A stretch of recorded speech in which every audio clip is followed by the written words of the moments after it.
My relatives rejected me and wrongly accused me of having an affair with my cousin's fiancée. Now, the confession of the true homewrecker has revealed a secret they were unaware of. Now I'm 32 years old and called James, although I was 27 when this whole ordeal began. Where I was raised, everyone knew each other's business, whether you liked it or not. It was a small town outside of Portland.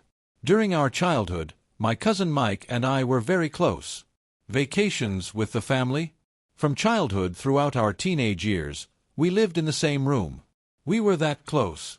Because our mothers are sisters, they insisted that we grow up in close quarters. Anytime, any place. Interestingly enough, Mike's fiancée, Katie, had grown up 3 houses down from us. From the moment our families arrived in the neighborhood, when she was 8 and I was 10, our relationships were intertwined. Meshed. Some people you live next to become like family to you. Indeed, that is the case. In the summers, when our parents had to work late, Katie's parents would watch Mike and me while we had our raucous combined barbecues in the garden. It was a special bond. I thought of Katie as my younger sister. Whenever she needed guidance on middle school boys, she would consult me. I even showed her the ropes in my beat-up Honda Civic while she was a beginner driver, and I helped her out with her math homework. Okay, more accurately, we laughed our heads off as we fought through it. My vehicle's gearbox, may you rest in peace. Everyone was ecstatic when Mike and Katie began dating while they were both in college. It was very logical. Their families were ecstatic when, in their junior year of high school, they finally got together after years of dancing around each other. This is absolutely true. When they announced their engagement, our grandma sobbed. Now let's jump ahead to the big day, June 15, 2019. It took place at a picturesque location outside of town. It wasn't the most extravagant wedding, but it was much better than my brother Mark's rustic ceremony the previous year. That porta bathroom situation was rough, my friend. Along with Mike's best man Tom, his college friend, and a couple of other guys, I served as one of his groomsmen. It was a fairly ordinary morning to begin with. You assist set for a wedding when your favorite relative is getting married, so I showed up early to lend a hand. I wore an incredibly expensive navy suit to the wedding, but hey, those pictures will last a lifetime. As a groomsman, I pinned on my boutonniere. Getting it right took about 3 tries, but now it's assisting people in finding their way. For the 3rd time, this old couple had begged me to direct them to the restrooms. I was personally helping them out because I'm not a monster. They were lovely, but they were having trouble following directions. When it happened, everything started to go wrong. I whirl around to face the source of the noise, but before I can complete the turn, something goes boom.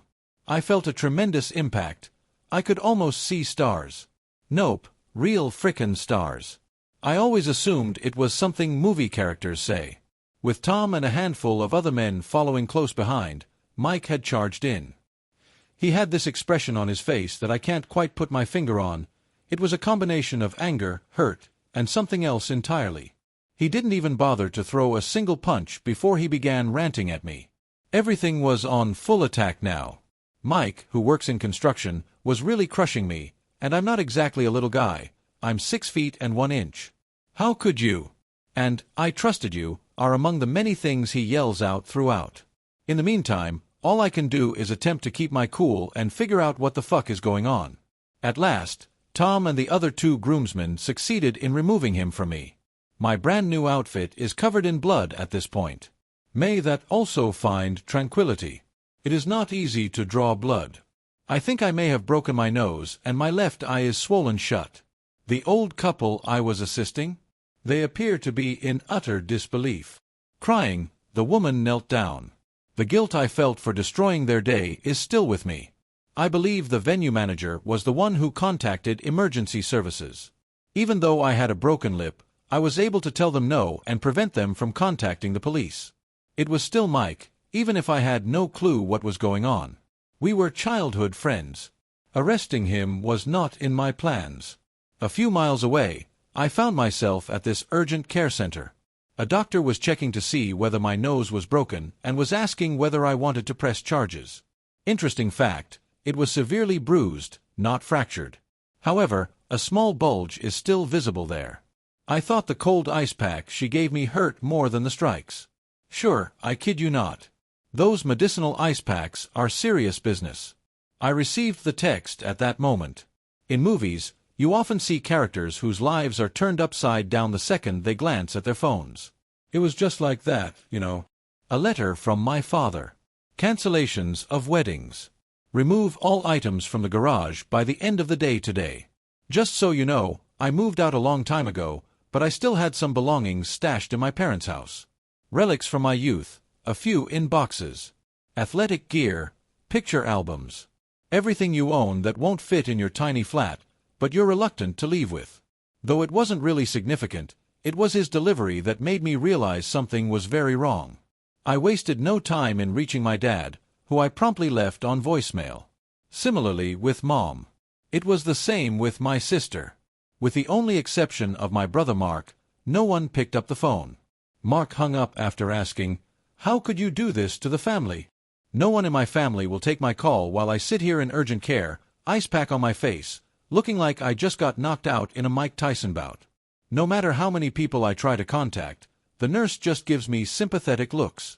Perhaps they mistake my suit-clad appearance for that of a man who got into a brawl at 11 in the morning." I gave in and just drove to my folks' place in the end. As a side note, I would not advise trying to drive while one eye is swollen shut.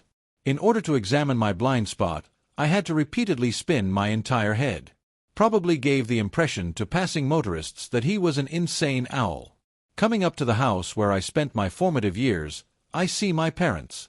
Here we have a typical suburban arrangement, complete with Mom's long-promised redecoration of the faded blue paint. In the driveway, you can see my parents' cars, my brother Mark's pickup, and my sister Jenny's automobile. The whole family is here, so it's sure to be a good time. Since I still have my key on me, I enter the house through the garage and make my way to the kitchen. Have you ever experienced the surreal sensation of walking into a room and hearing an instant halt to all conversation? Well, you could easily multiply that by 1,000. Sitting at the kitchen island are Mom and Dad, while Mark leans against the fridge and Jenny, who is 25 years old but acts 12 years younger, sits in her normal seat on the counter. The mother's initial reaction is a squeal, and not in a subtle way. She lets out a full-on soap opera gasp. "Mike did what to your face? Oh my goodness!" As soon as she says it, she says, "But how could you, James? How were you able to do this to your loved ones?" I was already in pain from my headache, and the sudden shift from worry to accusations made it much worse. They finally fill me in on what's happening at that point. It seems like Katie and I have been having an affair. Yes, that Katie, the one who teased me about my acne when we were in high school, who assisted me in choosing a birthday present for my first serious girlfriend, and who, in her college graduation speech, essentially referred to me as her biggest brother. They said that for months we had been skulking. Do not laugh with a split lip. Doing so causes excruciating pain. I literally laughed out loud. I couldn't help but laugh because it was so absurd. Suddenly, my brother Mark, a whole other story, who served as best man at my wedding, which is irrelevant to this point, snatches a duffel bag from behind the couch and hurls it at my feet. With an attempt at a movie villain voice, he tells them to gather their belongings and leave. The sack contains approximately half of my garage belongings. It wasn't until much later that I learned he had simply taken random items. For example, my old baseball cards, but my high school and college yearbooks remained intact. My sincere appreciation, my homie. I made a clear effort to explain, but all I could do was keep claiming this was crazy, demanding evidence, and attempting to fathom its source. "We trusted you. How could you betray Mike?" Dad continued to shake his head in disbelief. Mom would give me the silent treatment. Sitting quietly, Jenny, who is normally the life of the party, did nothing. I inquired as to the nature of their evidence. Was that their reaction? That is all we know. They had nothing more than that. There are no screenshots of texts since none exist, and there are no images of the two of us other than the usual family pictures taken over the past 15 years. Completely non-existent. Their knowledge was absolute.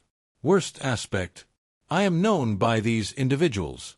In 8th school, I was grounded for a month for lying about finishing my science project, thanks to my parents, who taught me to always speak the truth. Jenny, who would confide in me whenever she had a difficulty as I was the more level-headed relative. Mark, who is too frugal to employ movers, and I assisted him with 3 apartment moves. All of a sudden, they all thought I was guilty. Without inquiry. I texted Katie after an unsuccessful attempt to reach her by phone. Received no reply. Get in touch with her parents' home. I believe they did indeed have a landline. Mr. H took my call and threatened to contact the authorities if I contacted again. Indeed, that is exemplary Christian conduct. Mr. Everyone is deserving of forgiveness. Uncertain, I limped out of my parents' house. I completely ignored the bag that Mark tossed my way. I hopped in my car and hit the road. My journey culminated in Murphy's, a downtown watering hole where I'd spent the better part of 4 years attending trivia night on Thursdays. Dave, the bartender, sees my expression and immediately begins to pour my customary whiskey sour. Very simple. Yes, I am aware. Suddenly, Dave starts yelling at me to get out of here as Mike's college friend comes in for his shift and spots me. They apparently no longer welcome me. Very nice. Very neat. I returned to my apartment and attempted to contact Katie once more. Completely non-existent. My phone is currently inundated with texts from various relatives and acquaintances of my family. There is an opinion from everyone. Nobody could deny that we were too near. From that point on, suspicion lingered over every interaction between Katie and me. Obviously, we were hooking up when I assisted her with her apartment move after graduation. She conveniently ignored the fact that her ex-boyfriend had also contributed. Silence. I had to mute my phone. I did nothing but sit in my dimly lit flat, masking my face with a bag of frozen peas. I was trying to figure out how my entire life had disintegrated in roughly 6 hours, and the ice pack from urgent care had thawed. I canceled my Monday workday due to illness. Your cousin thinks you're sleeping with his fiancée, therefore you look like a professional boxer's punching bag. How do you explain this to your boss? Indeed, I had hoped to avoid having that discussion. What followed was a living nightmare. Until your loved ones decide you're no longer important to them, you have no idea how intricately your life is tied to theirs. Simple illustration. On Monday morning, I made an effort to attend my usual gym. I thought getting some exercise would help me get my thoughts in order. Who is that, you ask? Steve, who was Mike's training partner and who now allegedly runs the show. All of a sudden, someone is looking into my membership and telling me to try somewhere else. Everyone in town seemed to be involved in some sick game of 6 degrees of separation, except instead of connecting with one another, they were all trying to find ways to screw James. Where I usually get my coffee. One of Katie's cousin's closest friends is the barista. In Mike's family, the proprietor of the neighborhood grocery store is a devout Christian. I was even informed by my dentist that my cleaning appointment would be canceled. His child is involved in Little League, maybe with Mike's nephew. I also had a good time at work. My supervisor wanted to know why I looked like I was in a bar brawl, so I had to explain it to him. I attempted to be evasive, but accounting clerk Susan overheard, as one would expect, and word got out by lunchtime. Somebody was reportedly worried about my behavior, so I was summoned to HR, thanks, Susan. As this 23-year-old HR representative stared at me like I was a soap opera villain, I had to reassure her that I was not having illicit relations with anyone. Reached out to Katie at last after a week of trying. The first call was extremely rough, as in, level rough as a nuclear explosion. The altercation began with her ranting at me for causing her life misery and me responding by yelling about how my life has also been devastated. However, in the midst of all the screaming and crying, yeah, I cried, feel free to condemn me, we actually began to listen to one another. It transpired that her account was considerably more problematic than mine. Her extremely devout parents had effectively banished her from the family. In an effort to have her officially excommunicated from the church, her father even contacted their priest. Oh, I see. Her parents had already gathered all her childhood belongings in trash bags and deposited them on the front porch. How inconvenient, Mr. H. Very refined. Even Katie's workplace was a living nightmare. She oversaw projects for a large marketing agency in the city, but the head of her team happened to be Mike's maternal cousin. She was scolded for being distracted on the job, and her assignments were being rescheduled all of a sudden. Yeah, I don't understand how she could be so disorganized while her whole life was falling apart. We began exchanging notes via text message. Reaching out seems too dangerous. How did I perceive her? Surely you must be joking. She was like a sister to me, so I treated her the same way I treated Jenny. Do you recall the plastic bag containing items from my parents' garage? Sure enough, after waiting around for about 2 weeks, I returned to retrieve the remaining items. Everything had been packed up and left in the garage by Mom. Added everything without naming the containers, simply tossed everything in. Among the discarded holiday ornaments were the photographs I had taken during my high school graduation. Some outdated sports gear had my diploma from college stuffed inside. We hoped no one would overhear and spread rumors. We were both completely unaware of who or what was behind these allegations. We repeatedly received responses along the lines of "everyone knows," or "it was obvious," whenever we pressed for evidence. What does it mean? So, what was evident? The reality that we'd been friends since we were little? That it would be possible for us to have a normal conversation?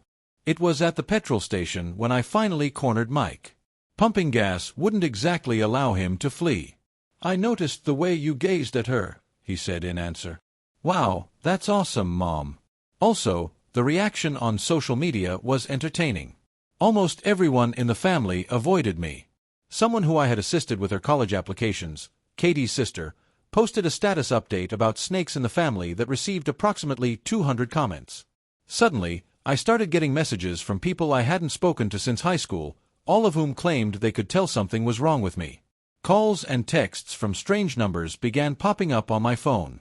In a family group chat, someone apparently shared my number. I'm almost certain it was Katie's brother.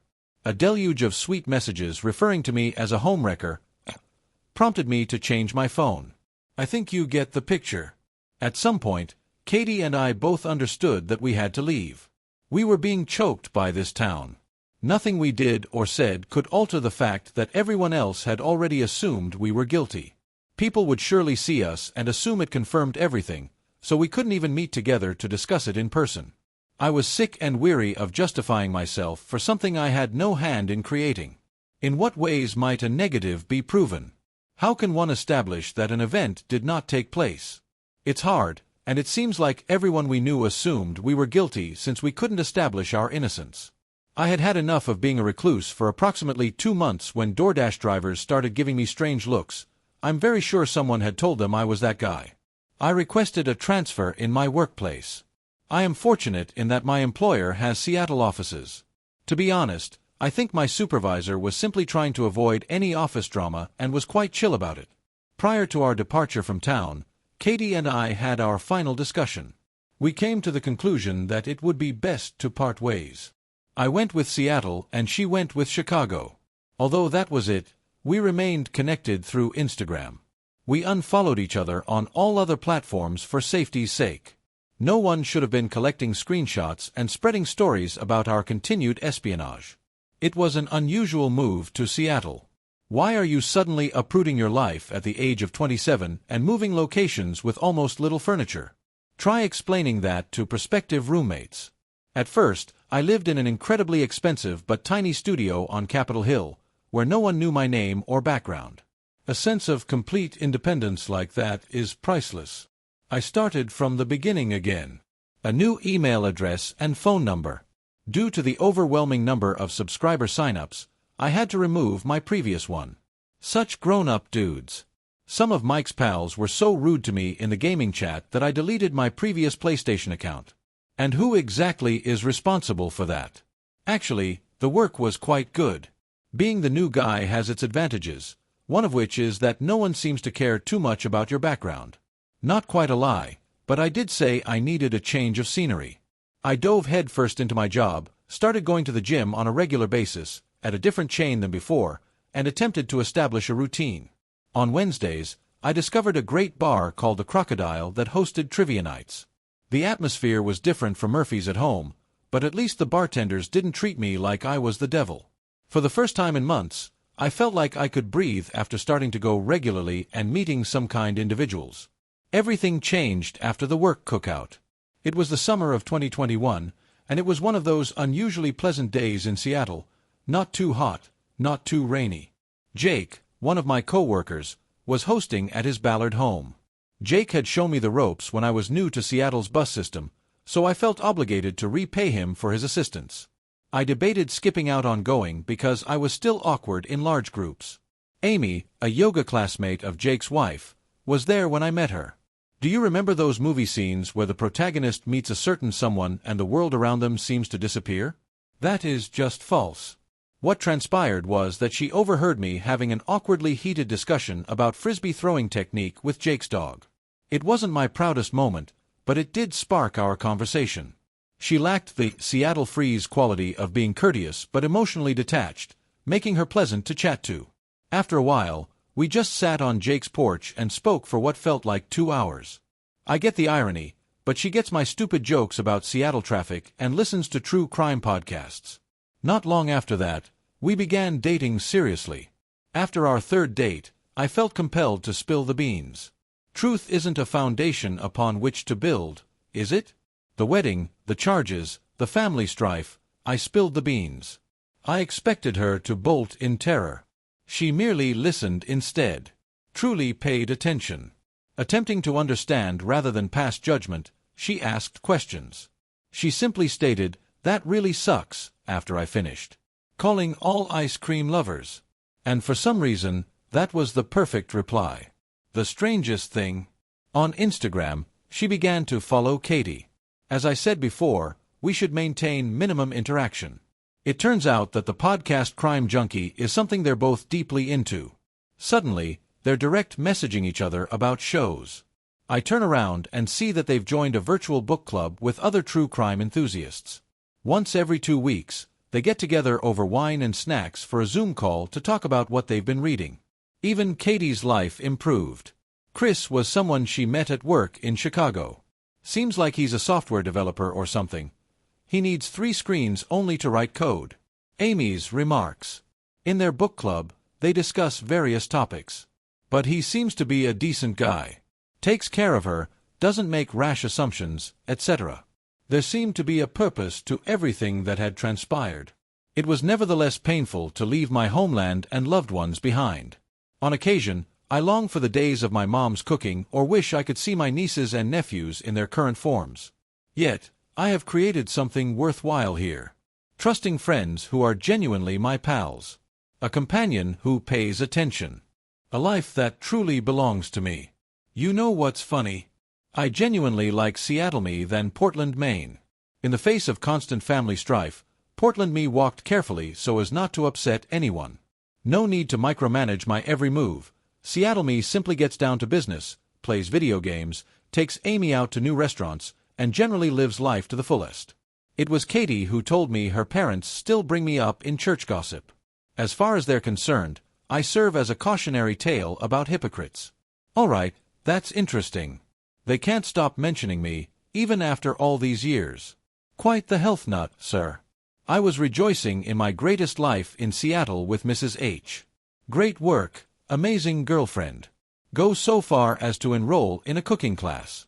My pasta skills are adequate, it seems. The rest is ongoing development. Last month, something occurred. Out of nowhere, it's as if the past resurfaced with a vengeance, like a nasty hangover. The first day was a Tuesday. Because her firm went remote after COVID and never came back, Amy works from home most days. Lunch at this Mediterranean joint down the street is a regular occurrence for her. You can think of their shawarma as cracks sandwiched in a bun. There is an air of mystery when she returns home that day. Someone has left a message on our door. We live in an apartment, so please don't leave any flyers advertising lawn care services or notes apologizing for missing deliveries. We need to talk, is all it says in a simple white paper. Coming back tonight. Identified by nothing more than a number and an anonymous name. Indeed, that is the case. The mailbox now has my name. Amy is not a party to the agreement as she maintained her former residence as a rental. Amy reasoned that I must be the one to receive it. Despite her aversion to phone calls, she occasionally texts me while I'm at work. She is doing that thing where she talks really quickly and doesn't breathe in between sentences, so I know she's scared. I get out of here early as, well, who wouldn't? Upon my arrival home, I notice that Amy has secured all the doors and is clutching her batter's mitt, a relic from her college days. At Washington State University, she played softball at the Division I level, and her swing is still impressive. She routinely kicks my behind whenever we go to the batting cages. But witnessing her fear motivate her to reach for the bat? It had a different effect. Throughout the night, we patiently waited. As a coping mechanism for her anxiety, Amy cooked 3 batches of cookies, and we watched an uninteresting Netflix series in a binge. No one turned up. The following night was the same as the one before it. It happened at the exact moment that we were beginning to suspect it might have been an elaborate hoax or an incorrect address. We had just finished our takeout supper on a Friday night, since neither of us felt like cooking, when we heard a knock at the door at about 8:30. My stomach lowers as I peer through the peephole. It's Mike, swaying slightly as if he's intoxicated or really exhausted, or maybe both. He's definitely not shaved in days, and he's wearing what appears to be yesterday's clothes. A bat is snatched by Amy. I refused to fight or unlock the door, so I just told her it wasn't required and left the chain on. Even if the security chain wouldn't prevent him from going into full anger mode again, I thought it was a step in the right direction. This is roughly how the discussion unfolded. "Hey Mike, will you let me in?" "Not me at all. I simply want to talk, Mike. Come on. I wound up in urgent care the last time you wanted to talk to me, me." "Yes, regarding that," Mike said while staring at his feet. "Apologies, I came." "Me, I accept your apology. Farewell." Closing the door was my first move. "Excuse me, Mike. Everything was a lie until now. Cool story, but I'm still not opening up to you. My apologies to Katie are equally due, Mike. Would you happen to have her phone number? Actually, I found it funny. Well, I don't see it happening. Please, Mike, I only want to put things right. You were silent for 5 years, giving me that much time to fix things. What are you expecting now that you've shown up at my door?" But I'd had enough of his attempts at conversation. He wanted to know whether Katie wanted to talk to him, so I told her I would let her know he was reaching out. Next, I closed the door. I overheard him shouting at the door that my mom wanted to talk, so he unblocked her. Amy appeared to be preparing for baseball season when I returned to the living room and saw her clutching her bat. I thought Katie needed to know that Mike was suddenly trying to get in touch, so I called her right away. She was just as taken aback as I was, and she made it quite apparent that she didn't want me to give Mike her information. I was really aback by how much it affected my mental state. That night, I couldn't get to sleep since Mike's unexpected appearance kept running through my head. Not only was he unshaven and disheveled, but he also appeared defeated. That guy from 5 years ago who attempted to change my face is not the same one. No matter what happened, Amy was fantastic. She normally acts like this carefree, silly person who dances while doing the dishes and makes terrible puns, but that week she was really protective. A Ring doorbell was set up the following day by her. She claimed she would prefer to lose the security deposit than feel frightened, even though we are tenants. She even contacted her brother, a Tacoma police officer, to inquire about restraining orders, and she began working from the coffee shop below instead of at home. Making a decision regarding my mom required a few days of contemplation on my part. I decided to text her instead of calling her after I unblocked her number. "Listen, I can tell you're eager to chat." It seemed like the momentum had shifted in their favor. They cannot assume that everything will be all right simply because they have been silent for 5 years. My mom started communicating more through text message after Mike's unexpected arrival. It seems she realized I wasn't prepared for that. This is the outcome of that initial conversation. "We are begging you, Mom, to return home. My place is here. You understand, Mom. Please accept our apologies and know that you are welcome back home. Why did this happen to me? Now we know the truth, Mom. It took me barely 5 years. Very nice. Yes, I was being self-centered. You can sue me." After much hemming and hawing, she finally says it. 2 years subsequent to the nuptials that never took place, Mike wed Jessica. He knew her from his gym. Surprisingly, I recognized her from Katie's wedding. The uneasy bridesmaid sat alone in the chair. Finally gets it. It seems like their marriage was doomed from the start. Disagreements, distrust, and arguing non-stop. They had a major argument around 6 months ago, and Jessica remarked something along the lines of, "I didn't ruin Emily's relationship just to spend my marriage hearing about her while they were fighting." Okay, give that some thought. As it turned out, Jessica had fabricated the entire story. The whole thing. She chose to eliminate Mike from the game after developing feelings for him and witnessing his closeness to Katie. She informed Mike that she had seen Katie and me in a joint. I fed him all this information about hidden messages and supposed meetups. It never happened, therefore she was unable to offer Mike with proof when he wanted it. Worst part? No one questioned Mike's claims when he brought them up in front of the family. Their reasoning. Without absolute certainty, Mike would never risk his own wedding. It seems that trusting the word of a random gym chick is more important than the opinions of people you've known your whole life when it comes to matters of certainty. Nobody from either household made an effort to engage Katie or myself in conversation. Nobody requested evidence.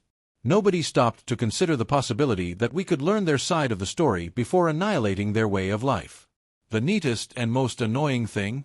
It seemed like this was something Jessica had done before.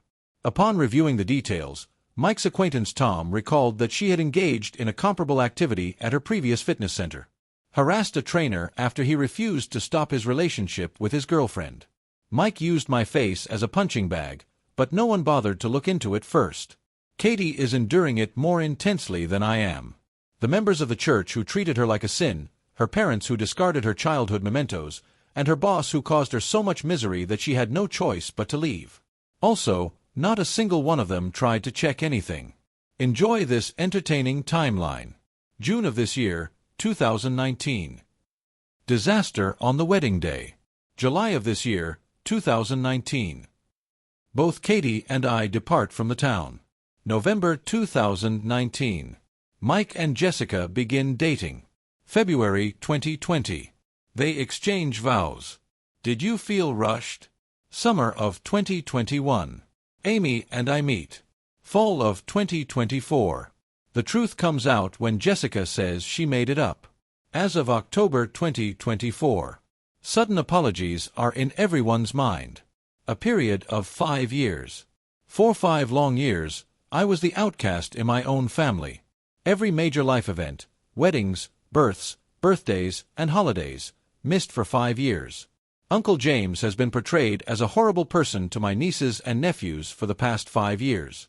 My cousin's happiness with another person was the only thing that made one gym girl lose her composure.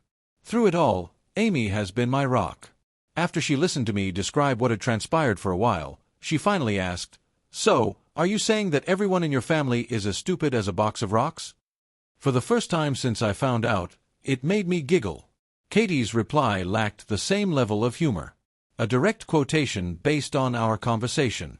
No need to accept their apologies. They can be tossed to the wind. Katie, please inform us of your true feelings. Not even the deceit is the worst aspect. It's remarkable how readily everyone accepted it. This group of folks has known me ever since the day I was born. Who kept tabs on my development as a child. Who professed to have feelings for me. They all came to the conclusion that this tale involving Katie and myself was more plausible than the reality. Their sincere apologies are repeated in these lengthy texts that my mom is sending. They ought to have been more wise. A plan for putting things right. Even Dad attempted to phone. That was blocked immediately. With guile-inducing phrases like, "They want to meet their uncle," Jenny is sharing pictures of her children online. Allow me to explain. Neglecting another human being for 5 years can't be erased. No amount of, "Oops, we're bad," will make things right again. A mirror is a model of trust. You can attempt to repair it after it has broken. However, flaws will perpetually be visible. If anything changes, I will make sure to inform you all. Your time spent reading is greatly appreciated. Final note, okay, Reddit, you've seen it all. The last revision. Back at home, Katie and I decided to face the music. We were willing to meet with the families, but only on our conditions. A neutral setting was my choice. This downtown coffee establishment to which neither family was related. Katie couldn't bear to return to the airport just for this. Consequently, she and I set up my laptop using Zoom. The video wasn't working, even though I had her on speaker. She preferred to listen than see their faces, yet she still wanted to hear everything. Her decision is understandable. It was the whole group. As far as anyone can tell, Jessica would rather to be anywhere else, my parents, Mike, and I. Tom, my siblings, Katie's parents, and I all showed up. Perhaps weighed down by feelings of shame about the best man who failed to defend me. I established certain ground rules before anyone could begin to apologize. 1. Everything is audible to Katie. It is her choice whether or not to talk. 2. The meeting will end if she disconnects. 3. No one ever gets near me. Mike, I am staring at you. 4. None of this religious scapegoating. They were intended for Katie's folks. Jessica was the first to go. Well, she appeared harsh. She isn't benefiting from her marital problems. Her lengthy justification. Katie didn't deserve Mike, yet she was head over heels for him. It's done. Indeed, that is her very justification for causing the deaths of several others. There was no major miscommunication. It is not an instance of mistaken identity. She went to extreme lengths, including deciding to nuke everyone else's lives, all for my cousin. After the punches, Mike attempted an apology. Indeed, but who is keeping score? He said that he should have been smarter than to trust Jessica without evidence. I don't believe so, Sherlock. Perhaps you should get some facts straight before going all WWE on your cousin. Next, the parents arrived. Both bundles. It was a fascinating read. I walked in and my mom attempted to embrace me. With a step back, I came to a stop. She seemed as though I had slapped her on the face. Okay, maybe I should bring up the memory of how it felt when you tossed my childhood pictures like garbage, Mom. Some biblical teachings about forgiveness were initially brought up by Katie's dad. Until Katie immediately turned off the sound and unmuted herself. Will you repeat her exact words? Then you dumped all of my belongings into trash bags and let them sit in the rain. If you want to insult me, you can quote scripture. I've never before heard Mr. H so stunned. It was fascinating in a way. The amount of questions her children have about me made my sister Jenny cry. This is a fascinating tale, my sister. When you and my mom were helping to pack up my belongings, where was this worry? While you were blocking me on every platform. Back when you went around telling everyone at church what a terrible person I was. So, here's the deal with relatives. It is expected that they are the ones who are most familiar with you, have the most faith in you, and are willing to give you a chance. However, everyone there decided to think the worst of Katie and me. Without inquiry. I don't require proof. Without further ado, yes, it is clear that they are secretly in love. Let's ruin their lives together. I had already informed them of that. I warned Jessica that she was constructing her fleeting joy on the misery of others. The damage that Mike's distrust caused extended beyond his connection with Katie, I informed him. Their unconditional love was laid bare for us by both sets of parents, I informed them. They can now carry that understanding into their daily lives. Finally, Katie raised her hand. It was worse than if she had yelled that she remained calm. The worst part isn't that Jessica lied, she suddenly exclaimed. It's because you all didn't value the truth about us. Based on nothing more than rumors, you cast us aside. Your actions speak louder than any words we could have said. Afterwards, she severed ties. End of meeting. My folks are always attempting to mend everything. Long, heartfelt texts about forgiveness and family are coming from Mom. It seems like my dad is making it seem like he's giving me space. Appreciate it, Dad. That one was only delayed by 5 years. Out of nowhere, Katie's folks are keen on paying her a visit in Chicago. Sure, I wish you the best of luck. Allow me to explain. Here, Amy and I have established a home. Very nice. In my sock drawer is a ring that I've been hiding. I will be proposing next month. Please don't inform her. Chris has Katie's approval. Both of us have genuine friends who have complete faith in us. Positions that we thrive in. Life we created from the ground up. The family you're born into isn't always the best option. It's not always a good idea to fix broken things. Being happy apart from the folks who dumped you is sometimes the finest form of retribution.